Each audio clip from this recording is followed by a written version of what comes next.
والصلاة والسلام على حبيبه محمد وآله وصحبه أجمعين. أعوذ بالله من الشيطان الرجيم. بسم الله الرحمن الرحيم.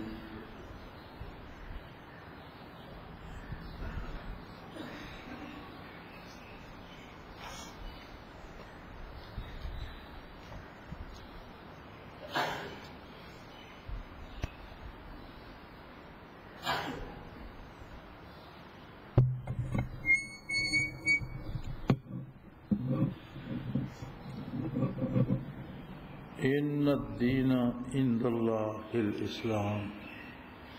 اللهم سبحانك لا علم لنا إلا ما علمتنا إنك أنت العليم الحكيم. مولا یا صلی وسلم دائما ابدا على حبیبک من زانت به الأسر.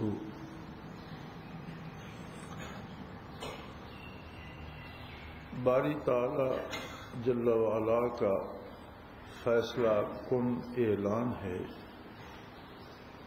کہ اللہ کے نزدیک دین اسلام اور صرف اسلام ہے. فمن یبتغی غیر الاسلام دینا فلن یقبل منہ.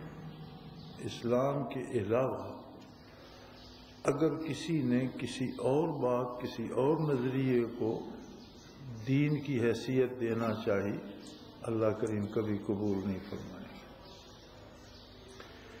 اس میں سمجھنے کی دو باتیں ہیں. پہلی بات تو یہ ہے کہ دین کسے کہتے ہیں، اور دوسری بات یہ ہے کہ اسلام کیا ہے. کہ اللہ کے نزدیک دین صرف اسلام ہے، اور اسلام کے علاوہ کسی نظریے کسی بات کو کسی نے دین بنانا چاہا تو وہ قبول نہیں کیا جائے. ہماری زندگی دو طرح کی ہے، جس میں ہمارے نظریے اور ہمارے عمل کو دخل ہے. ہر شخص کی زندگی کے دو پہلو ہیں. ایک اس کا نظریہ ہے، اسے آپ عقیدہ کہہ لیں.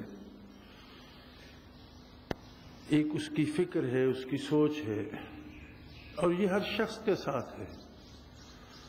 اور عجیب بات یہ ہے کہ تاریخ انسانی کے مطالعے سے یہ بات پتہ چلتی ہے کہ انسان خواہ کہیں تہذیب سے نہ آشنا رہا، لباس تک پہننے سے نہ آشنا رہا، کھانے پینے کے آداب سے نہ آشنا رہا، بھلے برے کی لیکن عقیدے سے کبھی نہ آشنا نہیں رہا.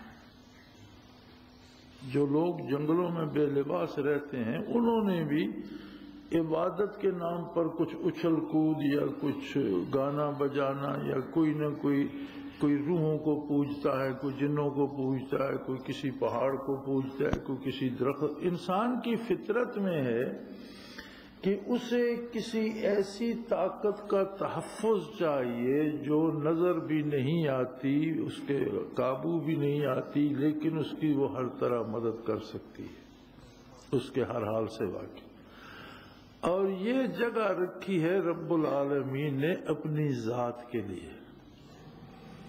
اب انسانی سوچ اور فکر کی خامیاں ہیں کہ کوئی اس کی جگہ بت بٹھا دیتا ہے، کوئی اس کی جگہ روحیں بٹھا دیتا ہے، کوئی فرشتے بٹھا دیتا ہے. تو یہ ایک پہلو ہے زندگی کا جس میں فکر، سوچ، نظریہ یا عقیدہ.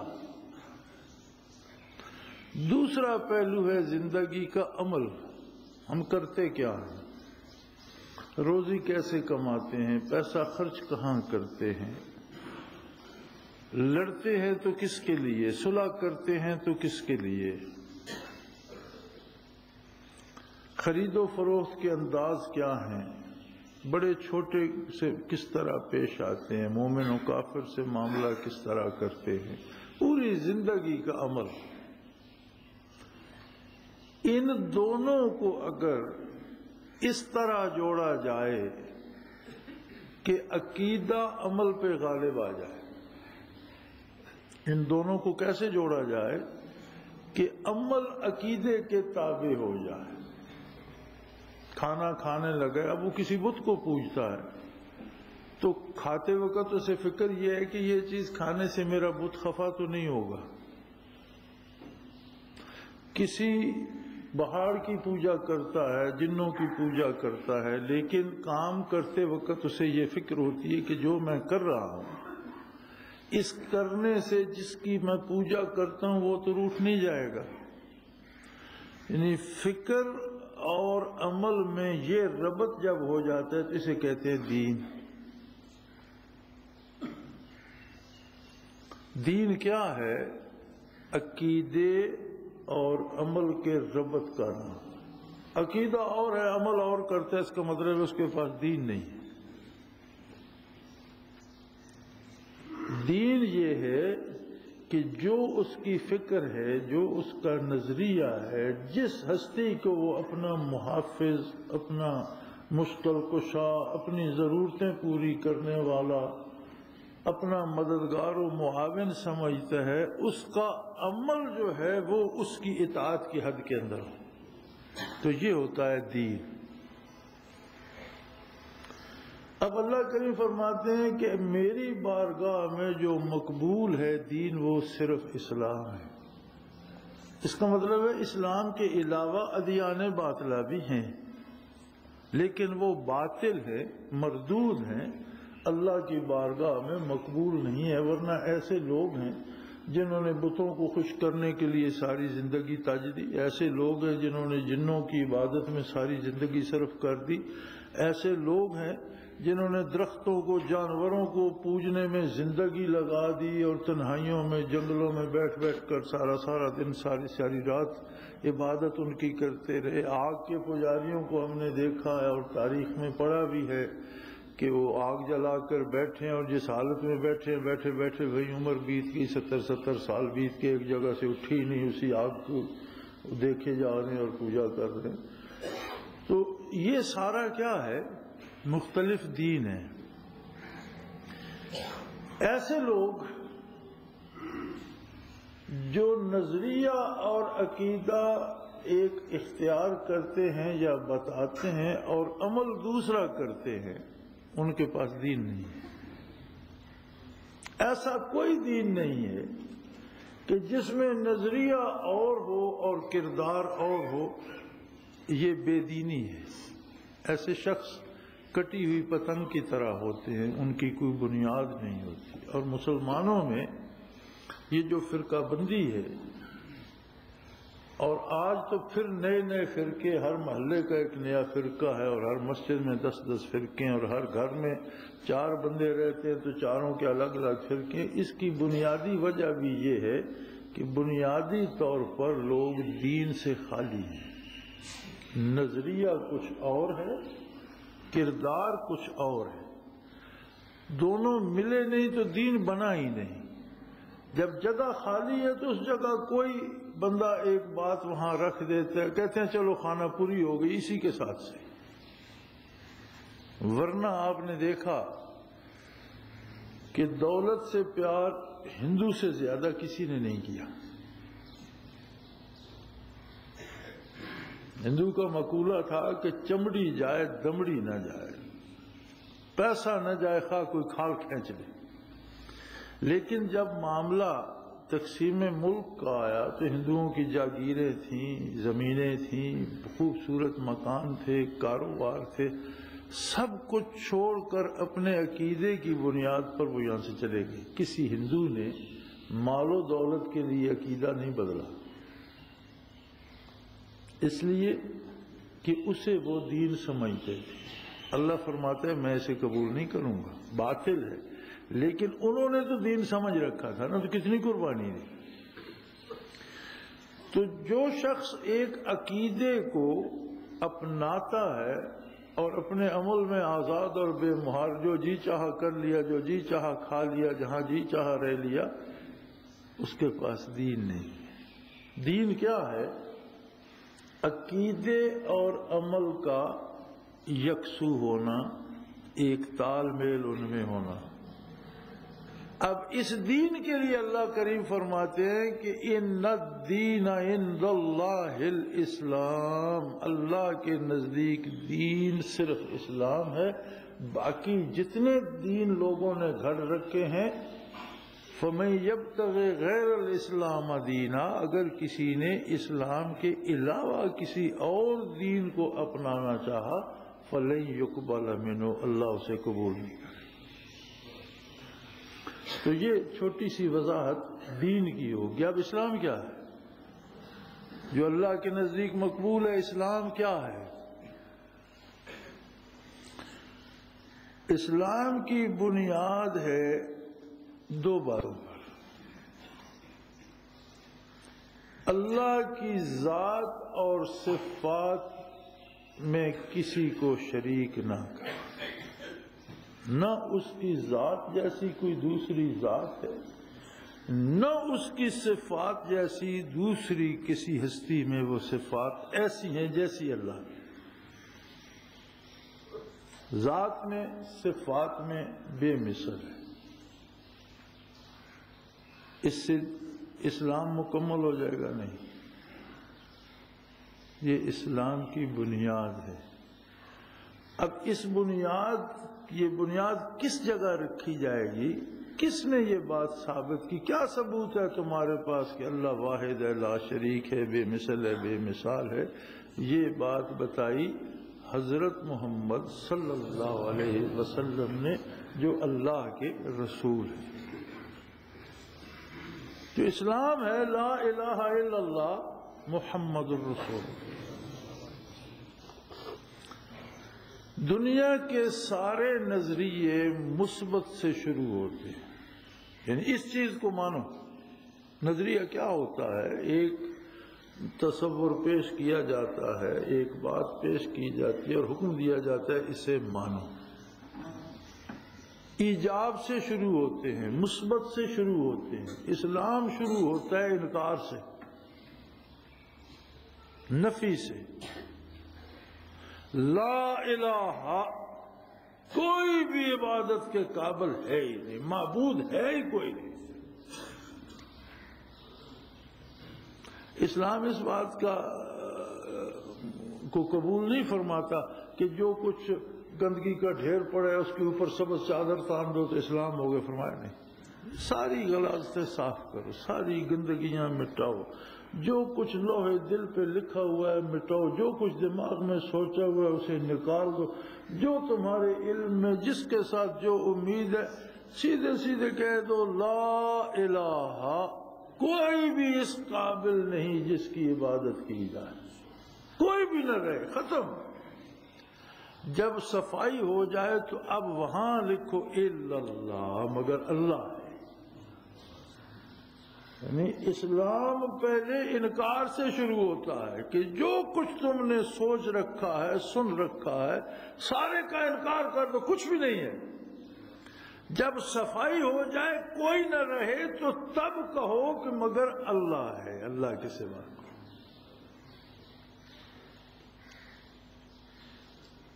محمد الرسول اللہ صلی اللہ علیہ وسلم اور حضرت محمد صلی اللہ علیہ وسلم اللہ کے رسول۔ اب آئیے رسول صلی اللہ علیہ وسلم نے اسلام کی وضاحت کیا کی؟ اسلام صرف بات نہیں، ایک طرز عمل ہے۔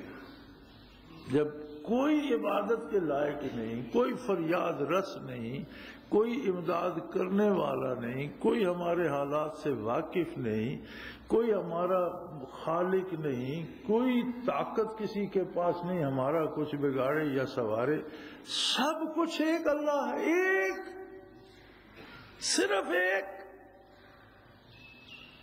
یہ بات مکے والوں نے بھی کہی تھی کہ سینکڑوں خداؤں کو ہم پوجتے ہیں پھر بھی ہماری ضرورتیں پوری نہیں ہوتی۔ یہ عجیب بات ہے کہ یہ کہتے ایک اللہ کو صرف ایک ہے اور سب کی ضرورتیں پوری کرے گا، یہ بات ان کی سمجھ میں نہیں آتی تھی۔ یہ اعتراض انہوں نے بھی کیا تھا کہ اتنی وسیع کائنات اور صرف ایک، ہاں صرف ایک۔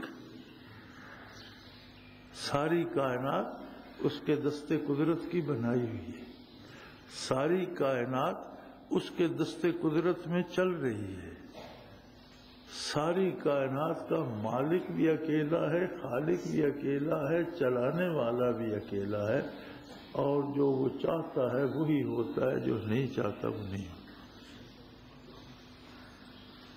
اس کا مطلب ہے اس کا تعلق تو پھر ذرے ذرے کے ساتھ ہے، پتے پتے کے ساتھ ہے، ہوا کے ہر جھونکے میں ہے، بارش کے ہر قطرے میں ہے۔ تو یہ جو ہمیں کہا جاتا ہے اللہ کو تلاش کرو، اللہ کو تلاش کرو، تو اللہ گم کہاں ہے جو اسے تلاش کرے؟ کوئی دیوار، کوئی پردہ، کوئی بات تو ہے۔ اللہ گم ہے ہماری ذات کے پردے کے پیچھے۔ میں کہتا ہوں میں نے تقریر کی، اللہ گم ہو جاتا۔ اگر میں کہوں مجھے اللہ نے توفیق دی اور میں نے آپ کو بات سنا دی تو اللہ گم نہیں ہوتا۔ اللہ گم ہے ہماری میں کے پیچھے۔ پردہ کیا ہے ہمارے اور اللہ کے درمیان؟ آنا کا پردہ ہے، میں کا۔ تو اب تو رواج ہو گیا ہے نا، بات بن جائے تو شان یہ تدبیر کی ہے اور بگڑ جائے خطا کاتب تقدیر کی ہے۔ آدمی کچھ سنوار ہے تو کہتا ہے میں نے سنوارا، بگڑ جائے تو کہتے ہیں اللہ کی مرضی، اللہ نے ایسا کر دیا۔ کسی کو قتل کر دے تو کہتے ہیں اس کو اللہ نے اس کی تقدیر ایسی لکھ دی تھی۔ اور یہ روزمرہ کا تجربہ ہے۔ اور اگر کہیں کوئی بات سدھر جاتی ہے تو وہاں اللہ بھول جاتا ہے، وہاں کہتے ہیں میں نے یہ کر دیا، دیکھو میں نے یہ کمال کر دیا، یہ تقریر میں نے کی، یہ کام میں نے کیا، یہ تنظیم میں نے بنائی، اتنے لوگوں کو میں نے اکٹھا کیا۔ میں کیا ہے؟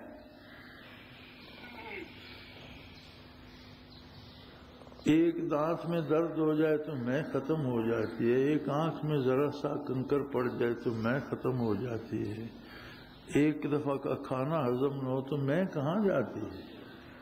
کچھ نہیں ہے، میں شے کوئی نہیں۔ اسلام کیا ہے کہ محمد الرسول اللہ صلی اللہ علیہ وآلہ وسلم نے جس بندے کو دعوت دی اور اس نے قبول کی تو اسے لا کے اللہ کے روبرو کھڑا کر دیا۔ ایک بندہ مشرک ہے، کافر ہے، بتوں کو پوجتا ہے، نبی کریم صلی اللہ علیہ وسلم کے ساتھ ایمان لایا، کیا آپ صلی اللہ علیہ وسلم اس کے اور اللہ کے درمیان کھڑے ہوئے؟ فرمایا آپ میرے ساتھ کھڑا ہو، میں بھی رکوع و سجود کرتا ہوں اس کی بارگاہ میں، تو بھی براہ راست کر۔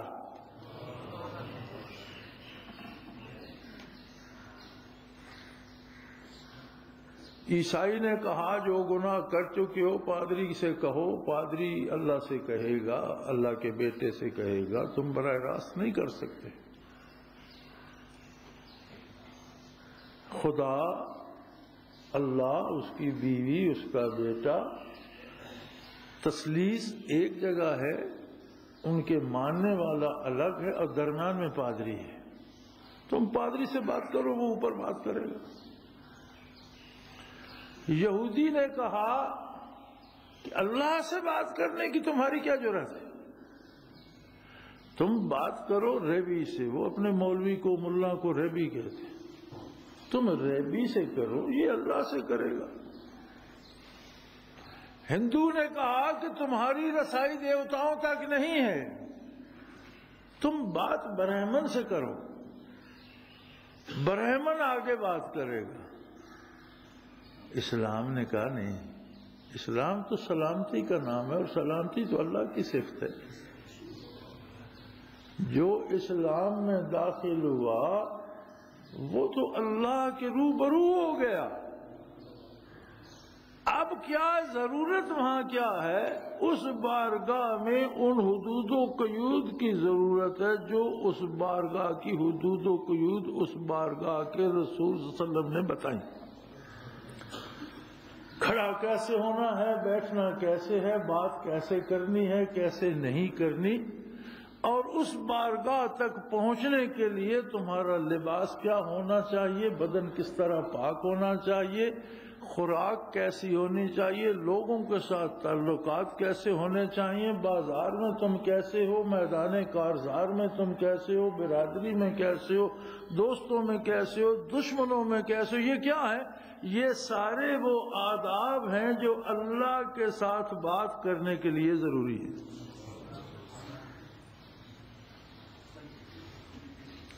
جب یہ ساری بات یکجا ہوتی ہے تو یہ بن جاتا ہے دین اسلام۔